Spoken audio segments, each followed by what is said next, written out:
Hi, welcome back to the Queen City Yarn Dying to Knit podcast. I'm sure a lot of you are very surprised to get this notification, but yes, we are back. I probably don't look like Kristen, and that's because clearly I'm not. I am Janice, the other owner of Queen City Yarn. Lots has changed since Kristen recorded the last episode of the podcast. I don't know when. I probably should have gone back and looked, but I didn't. Lots of changes have happened here at Queen City Yarn since Kristen last recorded her last podcast. I do know one of the last episodes was her at her new home in Pennsylvania. They have since moved again. They are now in Ohio. And yeah, lots of things have changed. Kristen has taken a dramatic step back from the company. So I run the day-to-day operations. We've got 4 employees now, 1 full-time employee, and then 3 part-time employees. And then our graphic designer, Hannah, is always on standby for projects with us. Company's grown. You have never seen this location. This is my office here. The whole first floor of our home is Queen City Yarn. So our office is here, and right there, through that door into the garage, is our dye studio. So we plan on showing you a lot of this. I am going to do the podcast very differently than Kristen did. Our plan is to do 3 10-minute segments once a month. And those segments are going to include what I'm working on, what I'm actually knitting, and then some projects that I finished. The one I'm wearing is actually a recent FO. We're going to take you inside the dye studio with Dax and possibly even Ryan and Claire, who are out there with Dax, and show you a little bit about the process, what we're working on, what's coming that maybe you haven't seen or that I know you haven't seen. So there'll be an in the studio segment. We are also going to do a little behind the scenes segment. So that'll probably be Dax and I right here chatting about what we've got going on and coming up or working on or whatever. So again, just more insider info that's more just us talking to you versus taking you into the studio. And then we're also going to include some interviews. Welcome back. We just wrapped up our Here's the Stitch for the month of January. Brenna is here with me. Brenna was our guest speaker, chatter, room leader this morning, or tonight, this morning. And yeah, because we don't record those, I just wanted to do a little recap of kind of what you chatted about, maybe some of the questions you got. Yeah, so let's start there. You started off by telling us a little bit about yourself. You came back to knitting during COVID? I did, yeah. COVID times. Wow, it's hard to believe that it's been 5 years since then. I know. But yeah, I was, sitting around watching a lot of TV, not really doing a whole lot. Did you And watch Tiger King? oh my gosh, of course I watched Tiger King. Who didn't watch Tiger King? I don't know. Oh my gosh, I could go down a whole rabbit hole with the Tiger King. Yes, and just needed something to do and just decided I was gonna dive right into the deep end and knit a sweater. I had knit a handful of like hats and scarves and things before, but had never knit a sweater. And so I found this pattern that I thought looked easy enough. It was knit flat and then seamed together. And I was like, I can do that. That seems pretty along the lines of what I've done in terms of knitting a scarf. How hard can it be? I learned so much from that experience. It was the best and worst sweater I've ever made. It doesn't fit at all, but I still have it. I still love it. I didn't know anything about gauge or choosing sizes, so like I ended up making the extra small size, and it is like a crop top on me. Um, and I can barely get my hands through the armholes, and I can barely get my head through the neck hole, but I love it so much. It just really sparked something in me when I finished making it, and haven't stopped since. Yeah,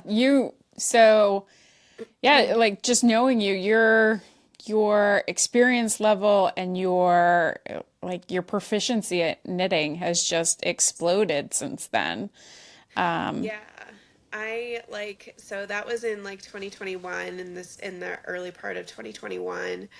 And so I've really, I mean, have been knitting technically since I was a kid. Like I knew how to do the knit and the purl stitch and how to cast on and cast off, but it's really been in the last 4 years that my technical skills have really evolved.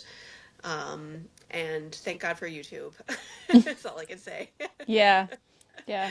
Yeah, I mean, you do a bunch of test knitting. I know you were recently talking about maybe getting into some design work. So, yeah, I mean, that's a huge jump. So, awesome. Yeah. Okay, so just based on your sweater, you like Yes. color. I do like color. I love color. That was something that we talked about in the Zoom meeting tonight. That, when I started really knitting and making, I really didn't have to worry about whether or not it was going to be practical for me to wear if I chose crazy and wacky colors because we were all in quarantine and who really cared what I was wearing. So I didn't sort of right off the bat get pigeonholed into only making with neutrals and just really used it as an opportunity to express myself creatively and use color to sort of create this bright spot in an otherwise sort of dark time. And that has sort of stuck with me in terms of making. And yeah, I love using color. I do knit with neutrals occasionally, but they're usually paired with a bright color. Hmm. And that's sort of, what I've tried to carry through is continuing to um, use color and not sort of be limited by whether or not it needs to necessarily be work appropriate. Yep, pairing bright colors with neutrals is actually a really good way to kind of introduce yourself to bright colors if that's something people are concerned about. If Mm-hmm. going to either your sweater or the one next to me here is a huge jump, you could add one of those as a simple stripe somewhere, even if it's Mm-hmm. just like the bind off on the cuff. Mm-hmm. If there's a color you love, it doesn't have to be the whole sweater or the whole Right. anything. Yeah, that was something I really loved about what you shared tonight, giving people some ideas of ways that they could slowly incorporate color and do color on terms that they're comfortable with. Mm-hmm. One of the slides you showed was saving color palettes and saving photos on Instagram and things like that you find that you just absolutely love. And I think that's a really great idea. Mm-hmm. If you see something somewhere that sparks your color interest, Exactly. yeah, saving that and coming back to it. Yeah.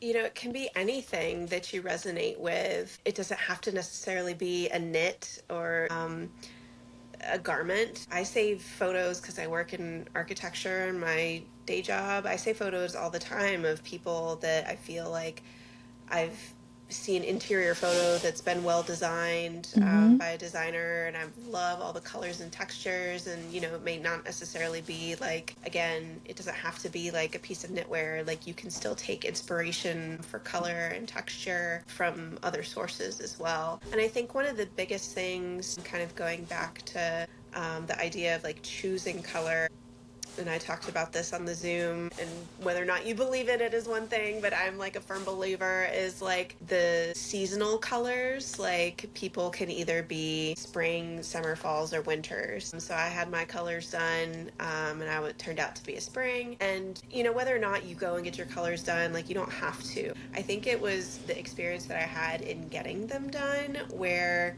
the stylist that was doing them essentially said to me, like, these are the colors based on this process that we think would look best on you. But just because these are the colors in your color palette, like if you love another color that happens to be a fall color, like you have permission to wear it, Yeah. and her saying that, like, you have the permission, really unlocked something inside of me, and being like, I have permission to wear color, and like I Hmm. can wear color, and I don't Hmm. always have to be like wearing neutrals or toning down, toning things down. Like I can be bright and happy, and it's like you have the permission to choose color. Yeah. I don't know, there was something about that experience that sort of flipped that switch for me. Amy from Le Bien-Aimé, I got to attend one of her lectures, and the whole reason she wears yellow is because she loves yellow. And as a kid, growing up as an Asian woman in Asian coloring, she was always told she couldn't wear yellow. It looked bad on her. But it's her favorite color, and it's her signature color. You always see Le Bien-Aimé and or Amy in yellow, and it's a beautiful color on her. So even though you've been told that, that's not your color, if Yeah. you love it, who cares?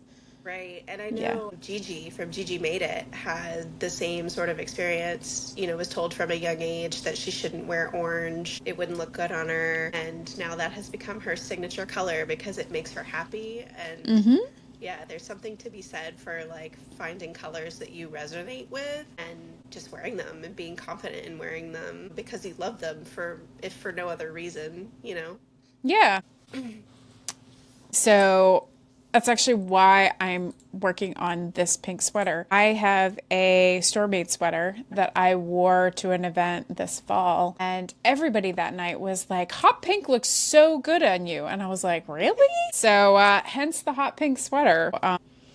Yeah, something from your regular wardrobe, from your store-bought wardrobe. You wear that and people compliment you on it. Hmm. Think about why that color does look great on you, and maybe start there as a way to Hmm. experiment with color. Hmm. So, yeah. What were some of the other kind of tricks you shared with people? See. So let's see. So I guess my first thing I told people to think about was like think about the type of project. Sometimes you may not know, like I go kind of back and forth. If I sometimes I'll pick a pattern and start with the pattern, and sometimes I pick yarn and I start with the yarn and then pick the pattern. But if you've picked a pattern and you know what it is, think about um, the type of project it is. So are you doing stripes? Are you doing color work? Are you doing a solid, but you're thinking you might want to hold together like two types of yarn? Sort of let that start to inform your yarn choices if you haven't already made a yarn choice. For color work, you might want to use something a higher contrast.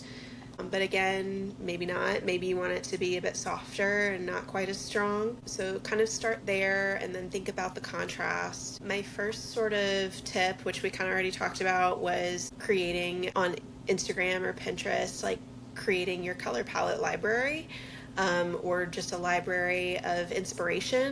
So I have two different ones on Instagram. I have a knitting inspiration where I save all knitting related content, whether it's color choices that I like or patterns that I like, and kind of just put them all in one place. And then I have like a specific color palette one where I'll save photos of all different kinds just because I like the colors that are in that photo. So that's sort of my second tip, is to build out that your library of sorts so that you can refer back to that and look at things that you've seen and resonated with, whether it's for pattern purposes or color purposes. The next sort of tip I had was to use the different tools that are available to you online. So, like the one that we talked about on the Zoom was Adobe Color, which is a free resource. You can go in there, it has a color wheel. So if you start with one color, you can sort of pick the matching color and see what's going to be complementary.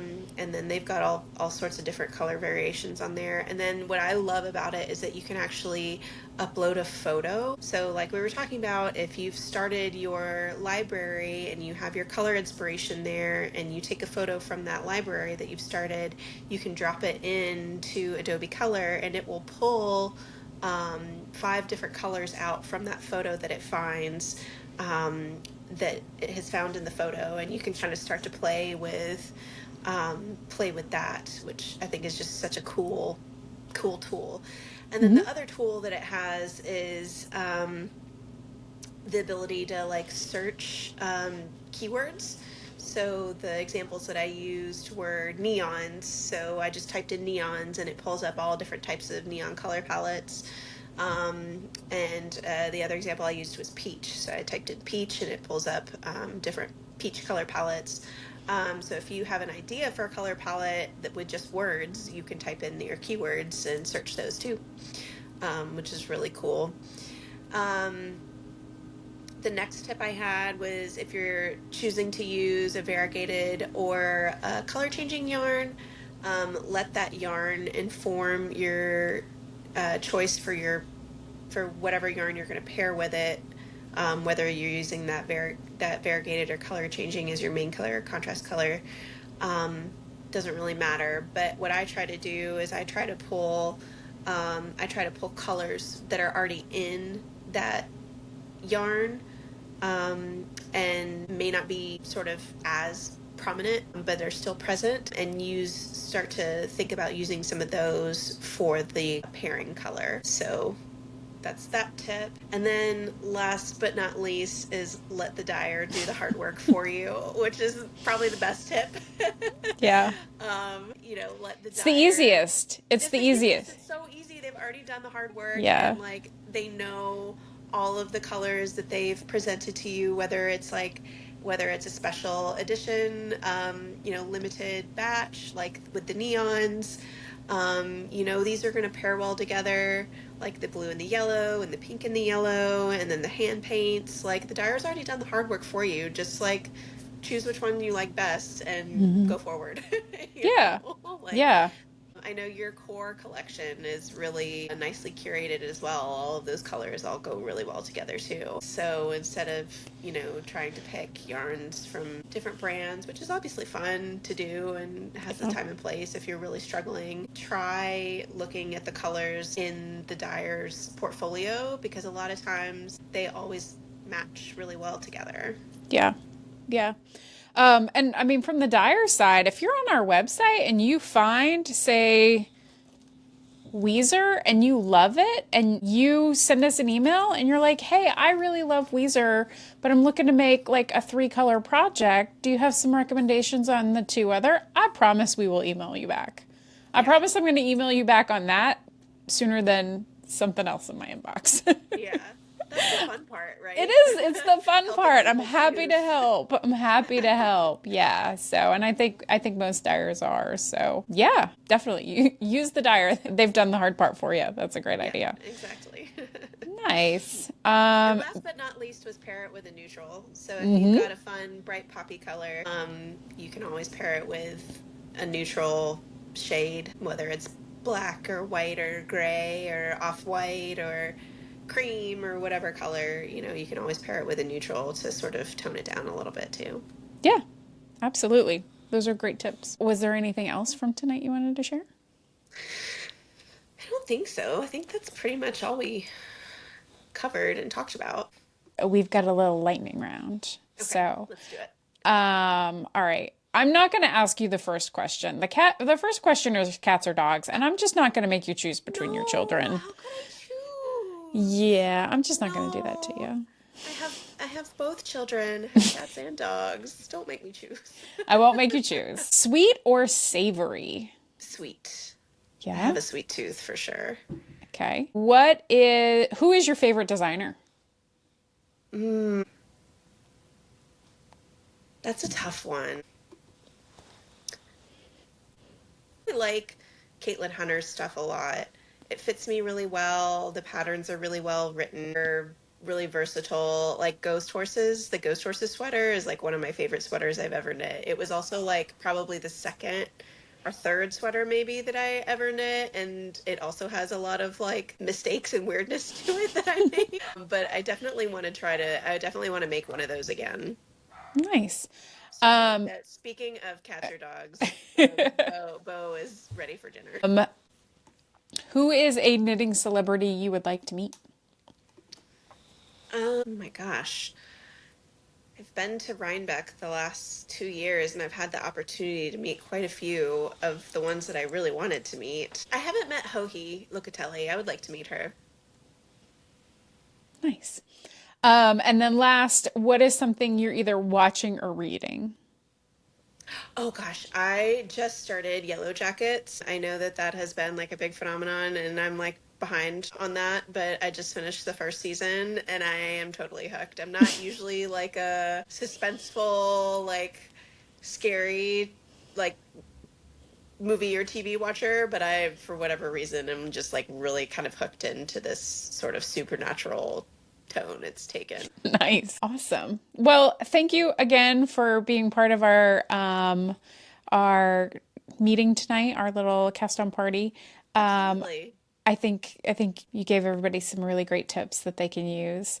I hope so. And one thing I wanted to add just really quickly is I really want to encourage people to follow you on Instagram. One of the things I really love about what you do with color is you make it look really elegant and really sophisticated. You pair your bright, colorful, handmade wardrobe with pieces you've purchased. You do a really great job with that. And I really want to encourage people. Thank While you. I love, the sweater you have on with, I think you've got jeans on now with jeans, that's Yes. beautiful. But you also can pair it with some also more colorful garments in your Hmm. wardrobe. There is a place for Hmm. both. Yeah. And you do that really well and you demonstrate it really well on Thank Instagram. you. Thank you. So I think that's really great. You can find Brenna on Instagram and we'll add all of that to the show notes and whatnot. And then you're traveling with me a little this year. Yeah, I've got some opportunities to see everybody with Janice. We're going to ZK, This will be which your I'm really first excited ZK. about. Yeah, Yeah. it'll be my first ZK event. And we're also going to be at Rhinebeck together as Assuming we well. get in. Assuming we get in, TBD, but Yeah. hopefully. Yeah. We should be there. Um, yeah, and Janice is going to be at Craft Fest. One thing we didn't talk about on the podcast is that I'm the president of our local crafting guild, Craft CLT, and we host a big event in March called Craft Fest. And Janice is going to be one of our vendors there. We have vendors, we have demonstrations, we have classes, we Mm-hmm. have some like free make and take stations. This year we're debuting what we're going to call Guild Row. We're going to invite other local guilds, so like Basket Weavers Guild and Matthews Dream Weavers. I think is going to come and some other folks. So yeah, hope to see everybody there. Yeah, so it's a lot of classes or a lot of learning opportunities, not necessarily Yes. like full classes. There are full classes, but Yep. some learning opportunities as well as some shopping opportunities and some food, and it's at a brewery. Yep. So awesome. All right, Brenna. Well, thank you again for your time tonight, Yeah. and Thanks, Janice. we'll chat with you soon. Thank you. See Bye. you later. Wanted to sit down and chat a little bit about what I've been working on. For those of you who remember me back from the audio podcast I did with my friend Anne, the Carolina Fiber Girls, I was not a monogamous knitter, but that is something that has changed dramatically over the last few years. Because we're so busy with the business, I don't nearly have the knitting time I used to have. So it has really kind of forced me into a monogamous knitter. I don't mind that.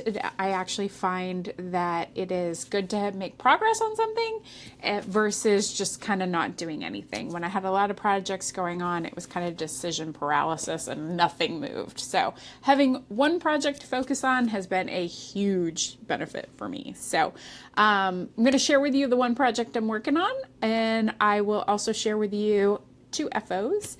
But before I do that, I wanted to show you this. This is our mannequin June. She travels to all of our shows. June is wearing the Andrea Mowry Traveler sweater. This is in our Lada base. It is the colorway Sundrop.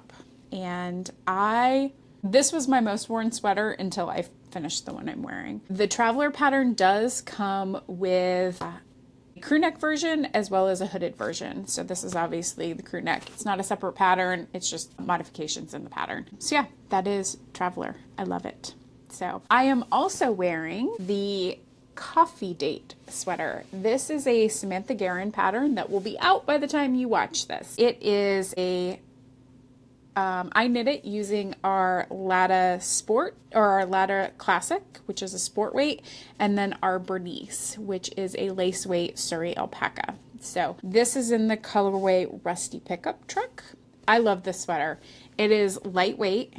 Because of the ribbing pattern, you can see how much I've already worn it. It already needs to be gleaned a little bit. It's a ribbed pattern, so it's potato chip knitting. You just kind of keep going. Want to get to the next repeat, next repeat, next repeat. It is very lightweight, but with the sport weight and then the Surrey held together, it's also incredibly warm. So I have lived in this sweater the last several weeks. I actually finished it New Year's Eve. My goal was to bind off the neckline before the ball dropped, and I made it by like 20 minutes. So yeah, this is a brand new pattern by Samantha Guerin. It drops tomorrow, but that was January 15th. So if you haven't seen it yet, absolutely go check it out. I love this sweater.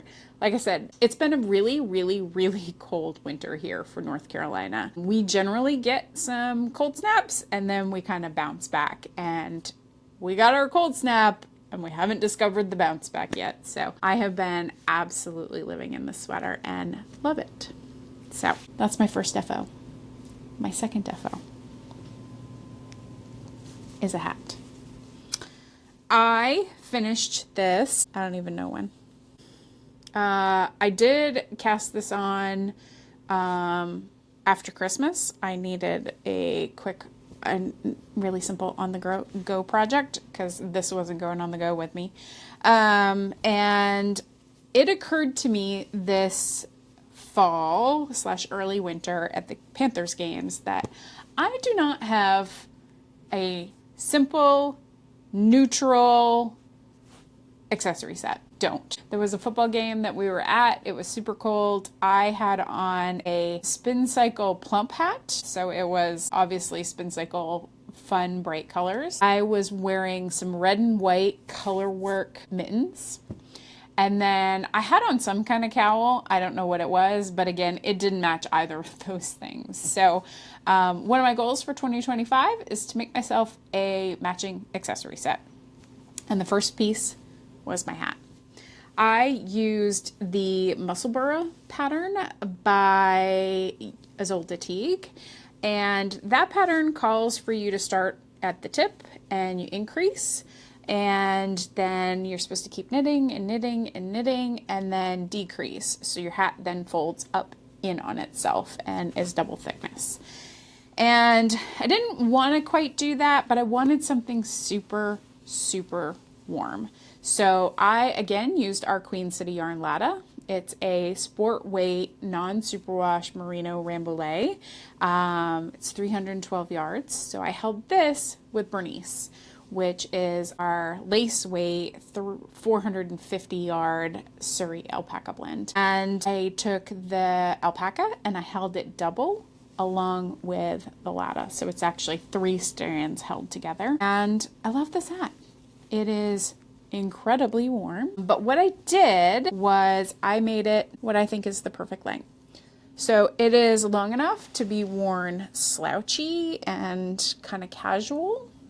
If you're into the like high look these days, you can certainly do that. But I did a lot of ribbing here, so you could then kind of turn it up and again, kind of a looser, more casual look.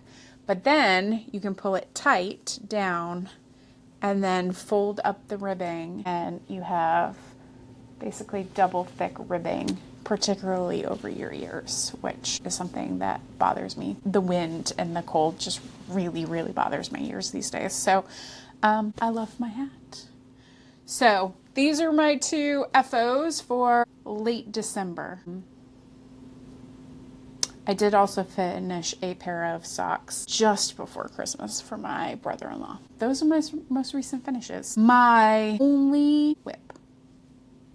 Like I said, I've become a monogamous knitter. My only whip is this. This is the Andrew Maurer, the DRK Everyday Sweater. I already own this sweater. It was rehomed to me from a friend who didn't like hers. And I love that pattern. One of the things I have discovered is rounded yoked designs fit me the best. I'm just comfortable in them. They fit really well, and I also enjoy making them. I am not a fan of the raglan increases. So yeah, I cast this on January 1st, and this is out of our January special. It is also Latta, and it is our Fierce colorway.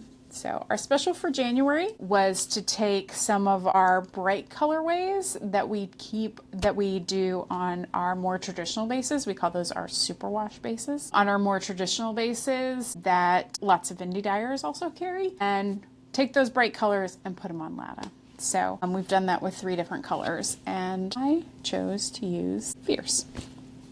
So, like I said, I cast this on January 1st. It is now January 14th, and I am a couple inches past the sleeve separation, and that's pretty good progress for me.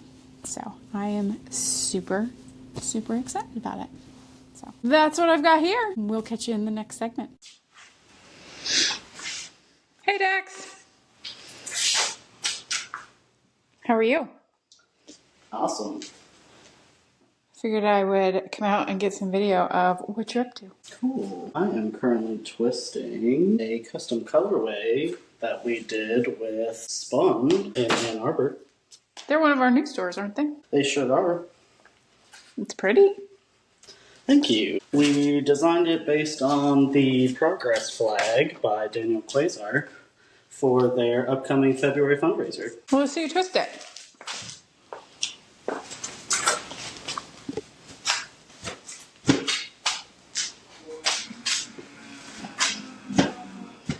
Why do you snap it like that? To evenly disperse the tension across the skein.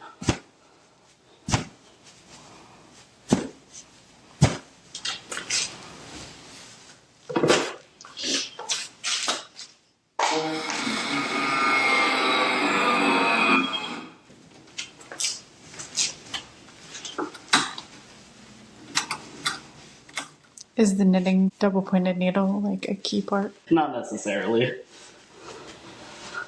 You can pretty much use any kind of knitting needle. I know other dyers that just do it with their hands.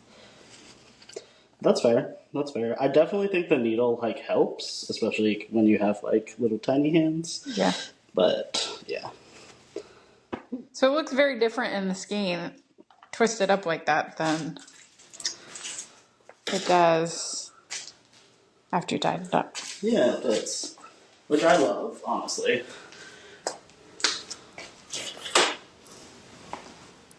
It's really cool. So this is the trans flag at the top, right? Yep.